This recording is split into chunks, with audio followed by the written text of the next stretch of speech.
Bonjour à toutes et tous. Alors, nous allons débuter la séance. Alors, on vous invite à prendre place. Je ne suis pas le présentateur aujourd'hui. Je vais seulement présenter notre invité.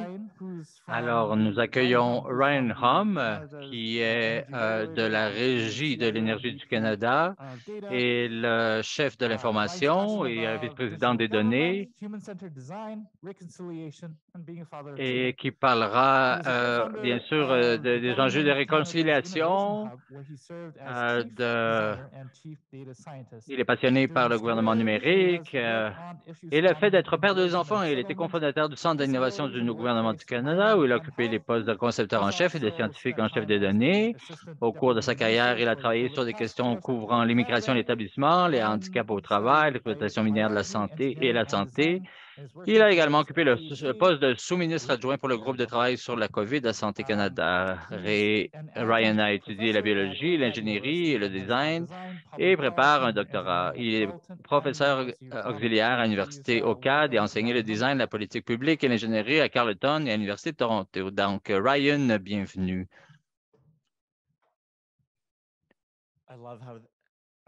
J'adore comment vous avez dit « oups » après doctorat. C'est intéressant. Merci de venir à cette séance. Alors, je vais vous parler du titre, les libérer les anciennes données des dot lodges du gouvernement et j'approfondirai ce sujet un peu plus tard.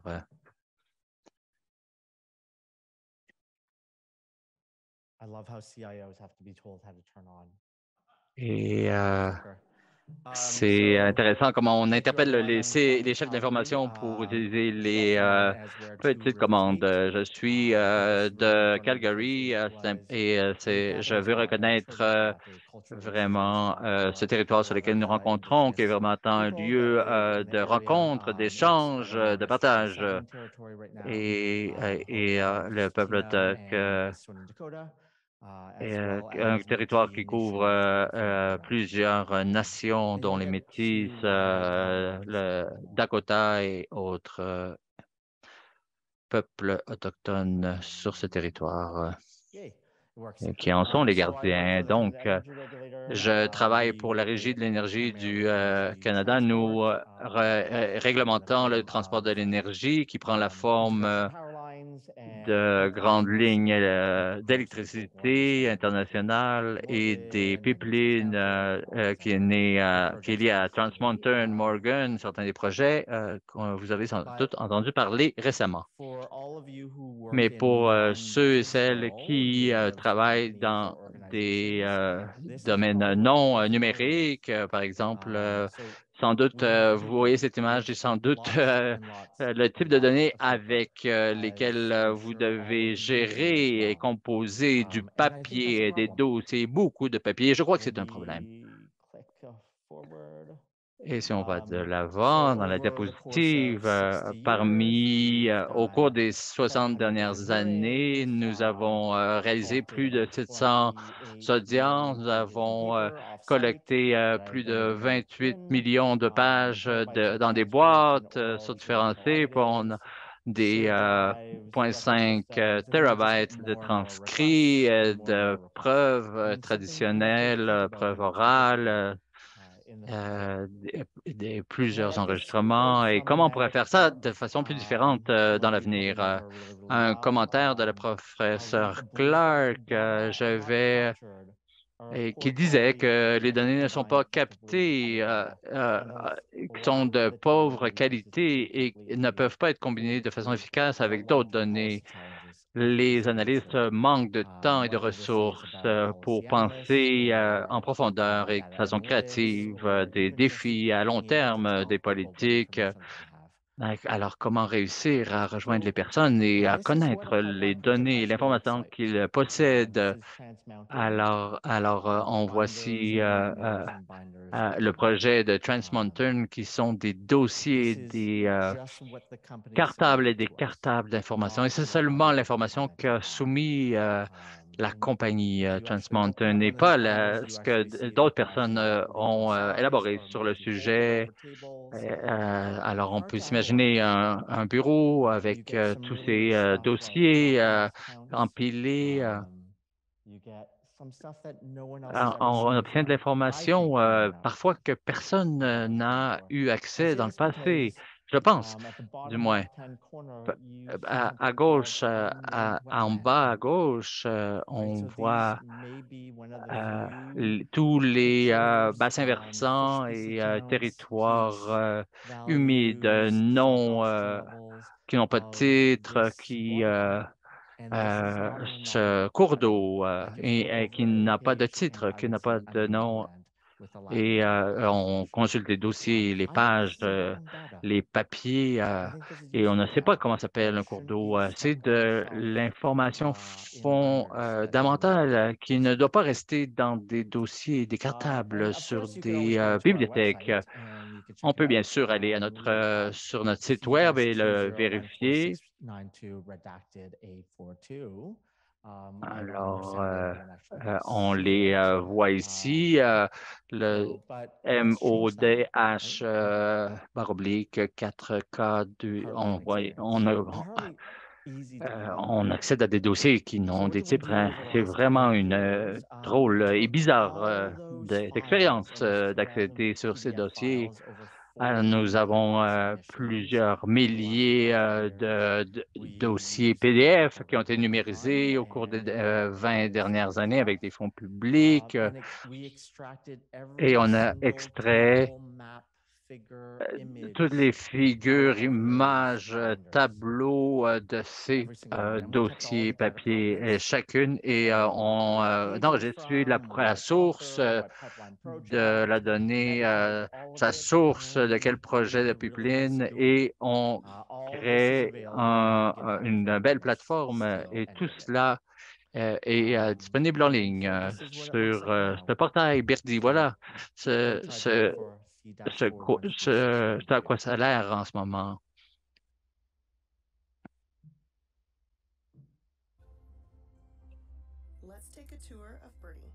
Faisons une tournée, un survol de Birdie. Alors, vous pouvez cliquer ici sur les lignes directrices et vous pouvez voir comment les données sont mises à jour et accéder à l'information disponible sur Birdie. Si vous savez déjà ce que vous cherchez, vous pouvez utiliser le moteur de recherche. Si vous regardez ce que peut offrir, vous pouvez cliquer sur les différentes icônes de Birdie. Ces sujets sont basés sur les différentes composantes dans notre guide si j'imagine que je suis un chercheur et que je veux parler faire une recherche sur les animaux, par exemple les castors, j'entre mon mot-clé ici. Si vous voulez faire des recherches plus complexes par mot-clé, vous pouvez utiliser la recherche avancée. À côté de la boîte de recherche, je clique donc sur la recherche après avoir inscrit le mot castor et on voit ici, on voit qu'ici, il y a plusieurs tableaux qui ont été trouvés, des figures, des images, des cartes. Et sur la deuxième page, on voit les images. Peut-être que je veux connaître les résultats à partir de champs thématiques et je peux, par exemple, cliquer sur les zones humides et regarder un filtre par les bateaux et on peut déployer donc d'autres champs de recherche pour raffiner sa recherche. Une autre option est de cibler des projets en cliquant sur les filtres ici ou sur l'onglet ici de projet. Et je vais choisir le projet Mainline du Nord-Ouest. Et maintenant, on arrive à 27 tableaux. Je peux cliquer sur chacun des tableaux pour voir l'information qu'il contient. À partir de là, je peux cliquer sur ces liens pour accéder aux documents originaux, les sources originales. Je veux enregistrer ce tableau, je peux l'intégrer à ma bibliothèque et je peux aussi l'intégrer à ma bibliothèque à partir de cette page où je peux ajouter des résultats à la bibliothèque. Je peux aussi télécharger un dossier, un fichier CSV que je peux utiliser, ouvrir à partir d'une application spécialisée comme Excel. Par exemple, si je veux identifier, par exemple, ou identifier des dossiers que j'ai téléchargés ou que je peux partager avec les membres de mon équipe, alors je peux cliquer sur ce bouton et expliquer à mon équipe de quoi il s'agit. Et peut-être que mon collègue voudra investiguer un peu plus à fond ce problème ou cet enjeu.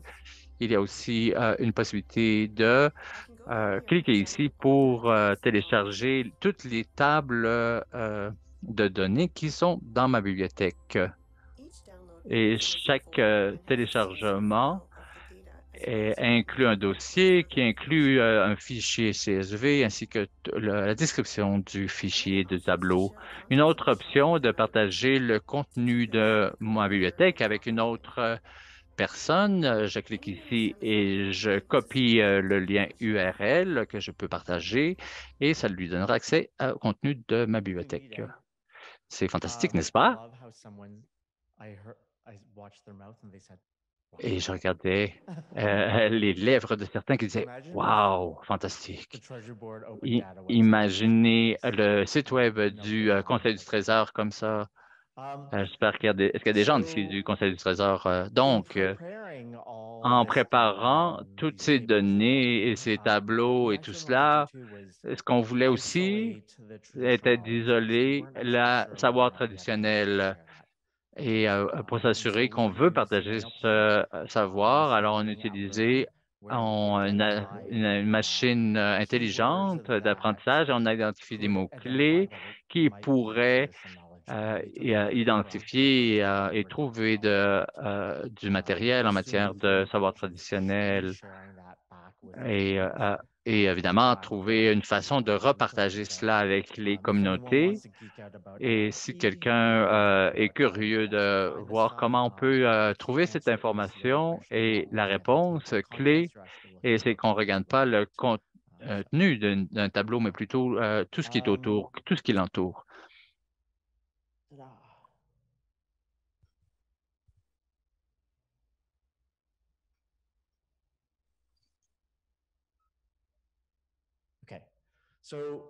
Donc,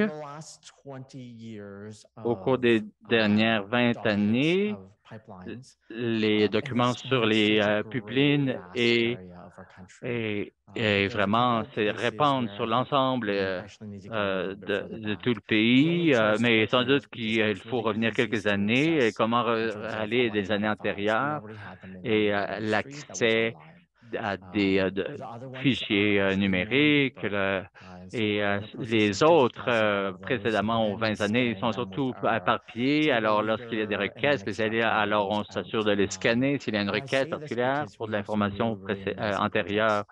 Et je le dis parce que nous avons certains projets qui méritent de l'information du passé, mais à partir d'une perspective de transformation, de changement,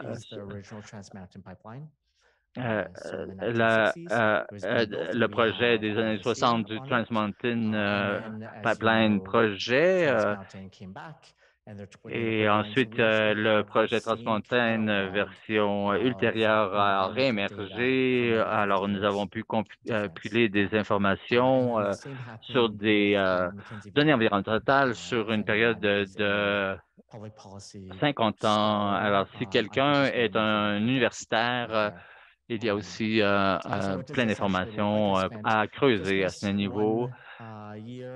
Et je me souviens d'avoir passé un temps des fêtes il y a quelques années pour lire et faire toute ma formation et sur le nombre de caribous depuis 1974 selon différents territoires et toutes les destinations suivies par immigration par les caribous durant la période de l'été.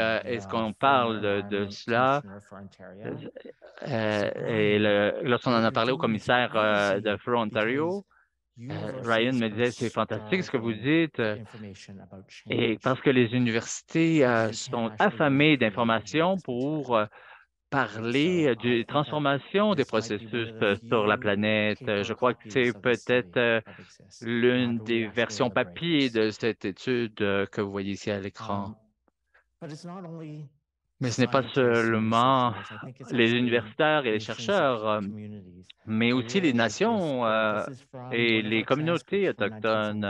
C'est un transcrit ici de 1977, Madame Mandel, qui représentait l'Union des chefs de la Colombie-Britannique et qui parlait, soulignait le besoin des effets cumulatifs et comment les petits projets année après année, on dit qu'ils ont des petits impacts, mais ils se cumulent au fil du temps. Et elle le soulignait déjà en 1977. C'est fantastique.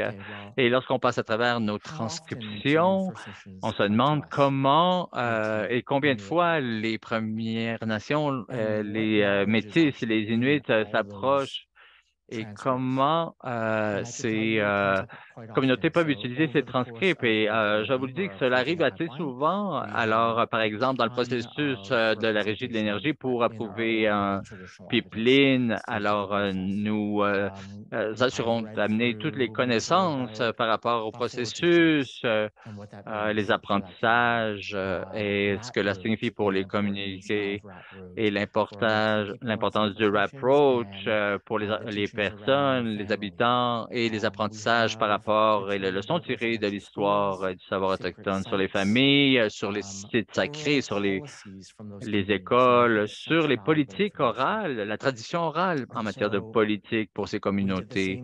Donc, nous, on fait cela autour de projets environnementaux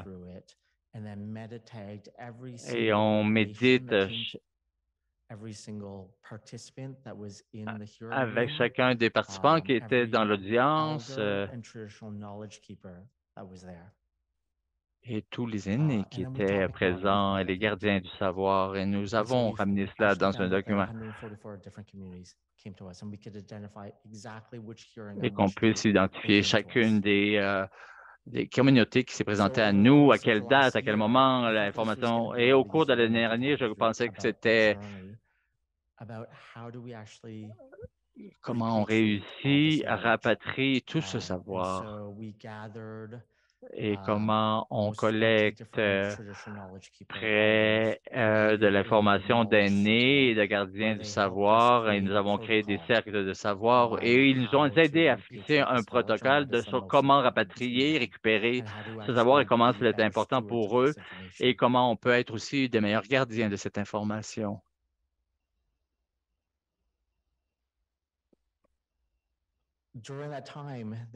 Durant cette période, il y avait des choses fantastiques qui ont été dites.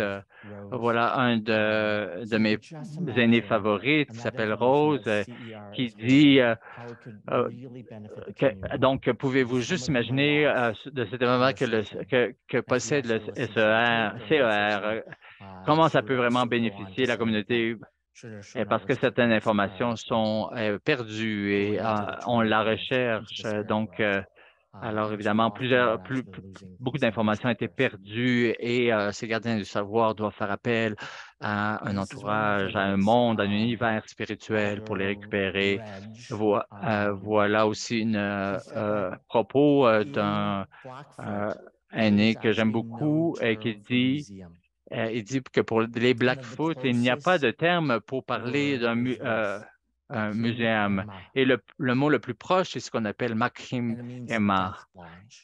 et qui veut dire Death Lodge, les lodges de la mort.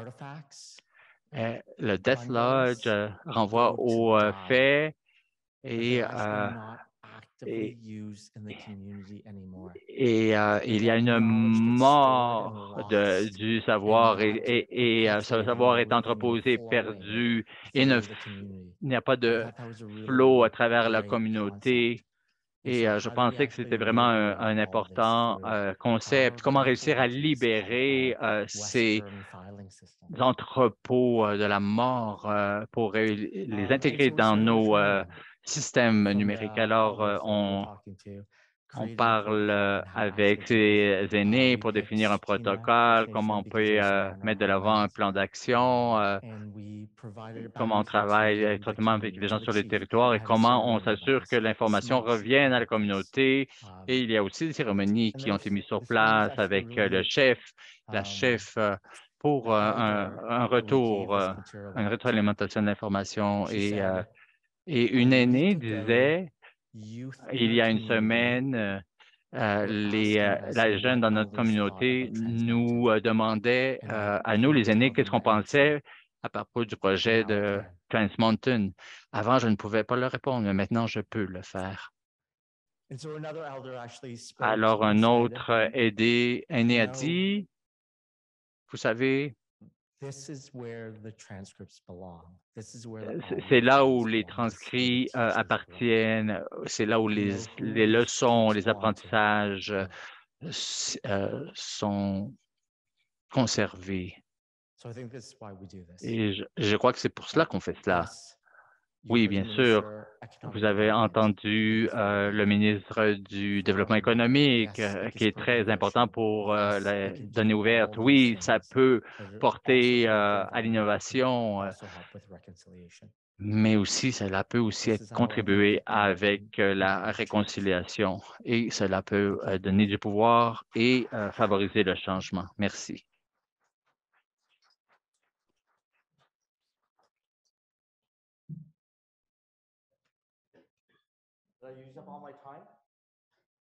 Est-ce que j'ai utilisé tout mon temps?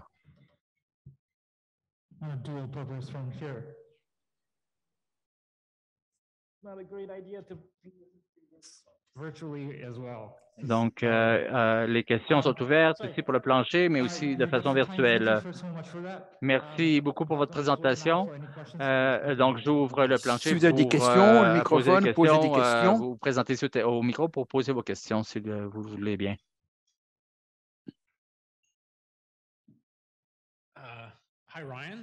Bonjour Ryan, eh bien, merci pour cette très bonne présentation. C'était vraiment remarquable.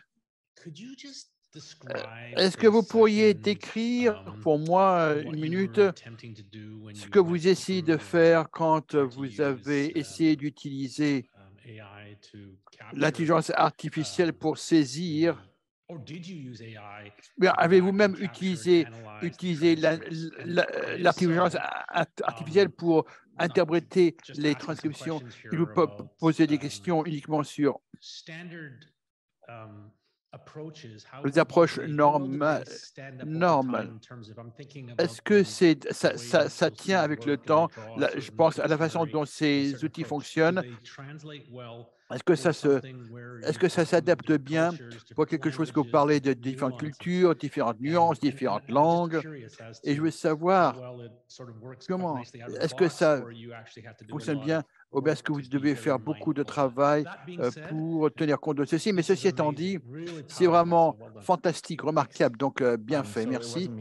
Ce n'était pas uniquement moi, c'était toute l'équipe.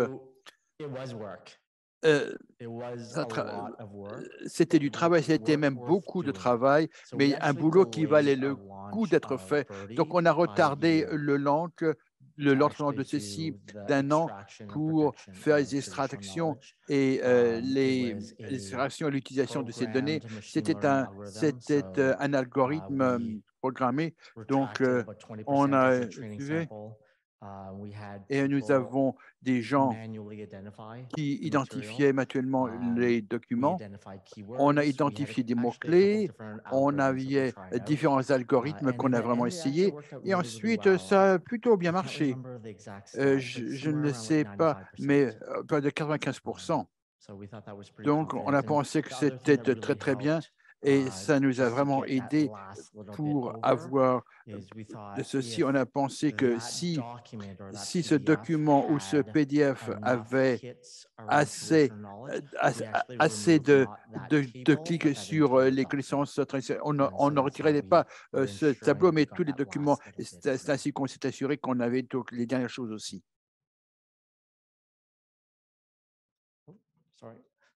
Excusez-moi. Merci, Ryan.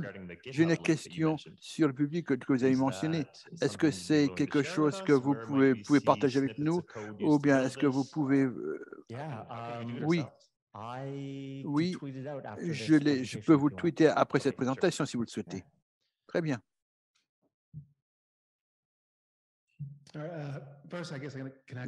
J'ai une question. Je crois que c'est extraordinaire. Je veux savoir, avec tous les autres acteurs, en particulier ici dans le Nord, il y a aussi d'autres organismes ici dans le Yukon et à Nunavut qui ont des données similaires en termes de volume et en termes des informations spécifiques qu'elles contiennent. Et dans quelle nature est-ce que ça une initiative qui est communiquée avec les autres acteurs, et y a-t-il un rôle pour eux si vous voulez y participer, si vous voulez le faire? Je suis heureux d'avoir autant de réunions qu'il le faut pour inciter d'autres personnes à adopter ce processus. Donc, ça a été lancé il y a 4 semaines, et donc c'est la première fois que j'en parle en public. Et mais si ça existe depuis un petit moment, une des raisons pour laquelle on voulait partager de ceci, c'est parce que on ne veut pas que tout le monde recrée ce que nous avons créé. On ne veut pas qu'ils réinventent la roue. Et donc, on a beaucoup réfléchi à la conception, au design. J'ai des gens même qui sont allés même dans le dépôt. J'étais, par exemple, à une conférence de design la semaine dernière, et quand vous parlez à des designers dans le gouvernement, c'est comment vous entendez, comment est-ce que vous pouvez faire quelque chose qui est légalement correct, comment finir la transaction vraiment rapidement. Donc, vous ne vous pouvez pas être un site gouvernemental en plus de 5 minutes. On a conçu donc le Birdie 1 pour que vous puissiez le faire pendant des heures. Et en fait, quand on parlait à un utilisateur autochtone, et elle a dit, je me suis perdu en fait dans votre site web pendant des heures. On a conçu ceci pour qu'on puisse faire. Et ensuite, on a pensé à ce genre de choses parce que les données sont complexes, ces sujets, ces questions politiques sont complexes aussi, et on veut que les personnes s'y immersent. Et donc, je serai heureux, moi et mon équipe seront heureux d'avoir autant de réunions qu'il le faut, et on sera heureux de partager tous nos noms. On peut partager nos machines, nos algorithmes et des tas d'autres choses. Bonjour. Quelques questions de Twitter, de l'audio virtuel. Nous avions encore 2 minutes, donc merci. Et si vous n'êtes pas sur Twitter, que se passe-t-il? Ça, c'est la première question. Et mon handle, c'est @RandallJHum. Très bien. Ryan, R-Y-A-N-J-H-U-M. Et Carol McCurl voulait savoir, quand vous parlez de retourner des données à une fois back, donne une copie de cette information. Est-ce que ce sera retourné? Oui, c'est l'une des choses dont il nous faut parler avec les nations. Nous avons établi une série de questions sur la façon d'emmagasiner ou d'entreposer cette information. D'abord, comment est-ce qu'on peut conserver ces informations? Parce qu'il faut avoir d'informations la façon dont on fait, prend une décision, mais ça ne veut pas dire que tout doit être public et qui peut avoir accès à ceci. Donc, nous sommes en train de parler à certaines collectivités à propos de ceci, mais quand on parle aux aînés, ils nous ont mis en garde contre une surclassification des informations, mais classer trop d'informations comme secrètes parce qu'ils avaient peur de rendre trop de documents secrets pour les mettre hors de portée de ceux qui les recherchent. Et je crois que c'était vraiment intéressant et je peux expliquer ça un petit peu plus, approfondir la question pendant la pause café si vous le voulez. Eh bien, merci beaucoup.